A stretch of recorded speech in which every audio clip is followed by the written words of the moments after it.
And now we're gonna go a little, let's say a shade or two darker. So wherever you put on your lid or over the eye, we're gonna go into the crease. For the crease, you want something that's a little bit more tonal. So you're gonna go slightly deeper. So I'm gonna choose to go on with, in my fall palette that I'm working with now, shade number 12. So it's something that's kind of not too dark, but like a mid-tone, mid-range color. And the key also is how you hold your brushes.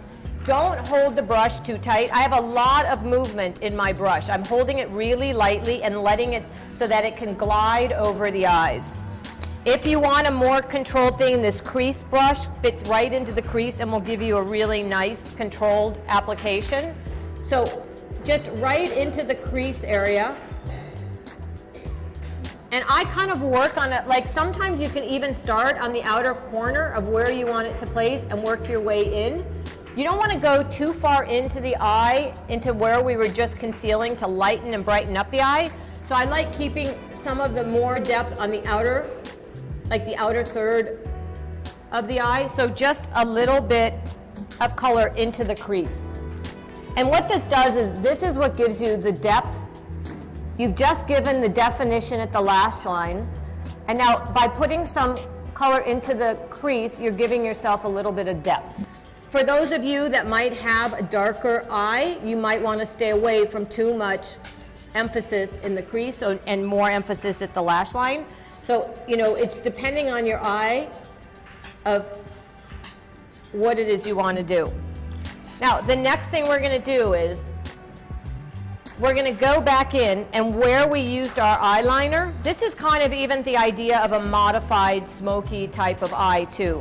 You're going to take one of your small brushes, and the key here also when you are doing these things, especially when we get into the darker colors, is you're going to go lightly and gently so that you don't get that spray happening all over, and we're going to build really, really slowly. So I am going to borrow a little bit of black, and I'm dabbing in, and I'm really shaking off this brush so it's almost down to nothing. Because we can always, it's better to go on and build slowly than to put a lot on. So very, very little on your brush, okay? And we're going back in to re-emphasize what we did at the lash line. And again, you know, blending really slowly, because you can see I'm not getting any fallout underneath the eye because I'm using such small amounts of product on the brush.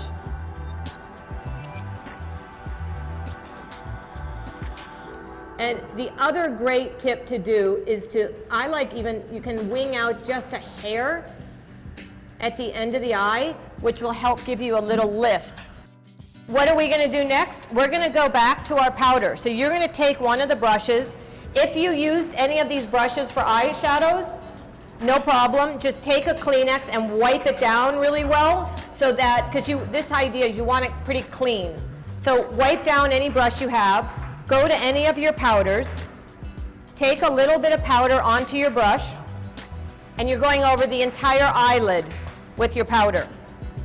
I'm telling you, you will see an incredible difference in the wear of your makeup, of how long it actually stays and sits when you work building it in between with just a little bit of powder. So I think kind of the secret weapons here are the powder in between and layering with your powder, and also taking like a more dense brush and using that with nothing on it so that you're just blending. It's just you're breaking down whatever you've put on and making sure that everything is really beautifully blended. Well, it's good to see I've got eyes back. Now, for those of you who would like to do underneath, totally your call, up to you what you want to do. The one thing that I always suggest whenever you're working for under the eye is to take any of the smaller, thin brushes and always have the under eye area smudgy. You don't want it to be a drawn out line. So you can take into any of the colors that you have. You're going to place the brush right at the lash line, and you're going to see how I'm holding it very lightly and almost use a mini I'll use a little bit of this navy here, of a little bit of a downward stroke so that it's very kind of soft and smudgy. And I'm going to stay in the outer quarter of the eye just to give a little bit more lift on that outer corner. And this is at that point that if you wanted to go for the gusto and you were going out and you wanted a dark, smoky eye, you could take your black pencil and rim inside your waterline, both inside the eye. The other thing that you can actually do, which makes a huge difference, is lift up, take a lift on your eyelid, and right underneath, right at the lash line above, is take that pencil and just put in a little bit of black, and it actually softens up in a weird way the eye, because you'll see a little bit of redness on the rim of the eye, and you can take it and just go underneath and soften that redness. You can actually see a huge difference. I'm not sure if you guys can see it on the screen on me, but by just lifting up a little bit and going in really close to that lash line, in a weird way, you're softening the eye and giving a little bit more drama right in the lash line. That are interested, I think that there's a little bit of your highlighter. So we can kind of look in, and if anybody would like to try a little highlighter, we're going to do a little highlighter on the cheek. You can kind of look in and see, what do I want to do? Is there anything else I would like to do differently? So we're just going to do a little bit of final things, and we're kind of getting pretty close to being there. So I'm taking a little bit of the highlighter that I'm going to put onto my hand first, just a little bit on my hand. I'm going to go back to that dual fiber brush that I had, which is great for highlighters and creams. And I'm taking just a little bit, and I'm kind of flattening out my brush a little bit so that I can control the area.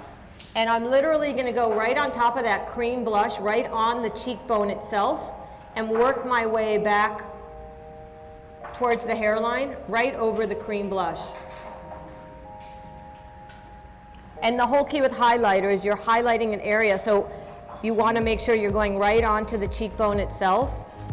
And you know, the key here also is that we didn't use any powder. This is a cream, so everything is very creamy on the face. So once you get that on, and just blend it right into the blush, but keeping it, so we've applied the blush more into the apple of the cheek, and then the highlighter just onto the cheekbone itself. And it's pretty because it's a very subtle highlighter, and it's nice and golden.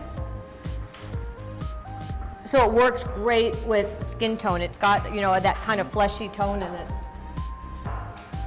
Now the next thing you want to do is look in yourself in the mirror. Do you want any more blush on? If you do, one thing that I think is another great tip is, because we started with a cream blush, which I like working with a cream blush initially to kind of set the tone, is if you want a little bit more intensity and wear, you can layer a cream blush and then put your powder blush on top of your cream blush. So you can take one of your large, either of the two large blush brushes, and choose any of the powder blushes, which are on your table in the white packaging. And actually, again, your same thing, you're working in little even circles over the, you can go kind of even over the highlighter, and use it really sparingly, because I think that you don't need a whole lot of blush. It gives you just a glow, you want tone. And then maybe with one of the other brushes, do the same thing that we did on the eyes by always keeping one blush clean just to blend, so that you can take and make sure that any of the hard lines, or if there is any hard lines, and if you haven't applied the blush to where you want, you've got one brush that's clean that can just go on and use it. You know, I think of these as like a buffing brush or a blending brush with no product on it, just to really give you that beautiful blended out finish. Now, for me personally, on my life, my face, I am going to use no other powder on my face. For those of you that would like to have more powder, the key that I tend to try to explain to people is to do more of a spot powder, because I think skin looks the best when it's a little radiant and dewy, and especially in summer months, you want skin looking very radiant and dewy. So what I would suggest to you is to take one of your brushes, any of the small ones, like, you know, it's kind of crazy of where we've come from, but any of your small brushes, make sure they're clean, that there's no eyeshadow on them or anything, and actually take your powder, and you actually would do a spot powder. So if there's an area, let's say around the nose, and it's too shiny for you, that's where you're gonna powder. You wanna leave the nice highlight that you just put there on the cheek. But maybe like down the center of the nose, onto the T-zone, you might want to take and mattify that out a little bit so that you control the powder application very specifically, so that you have this beautiful radiance and the skin looks really glowy and beautiful, but you can control the powder application where you want it precisely. So if I don't use powder underneath my eyes. If there is some extra sheen or where you want to remove some of anything under the eye, you can use a little bit of powder under there. You can even use a very light application of the brightening powder under the eye to brighten up a little bit. Another great place even for brightening powder can be even along just a nice sweep across the forehead, just to give a little bit of brightness. But to really control where you're placing your powder is the main thing that I wanted to get across here. And the last thing that I do is I actually use the very large powder brush with nothing on it, and just dusting over the whole face, taking off if there's any fallout, if there's anything you want blended, just using it to feel good and to blend everything and make sure that everything is dusted away and super blended. And I really use that almost as a little bit of a cleanup tool.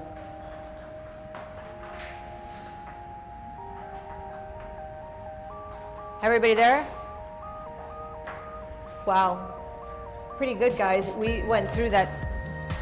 Give yourselves a hand. We all whoa.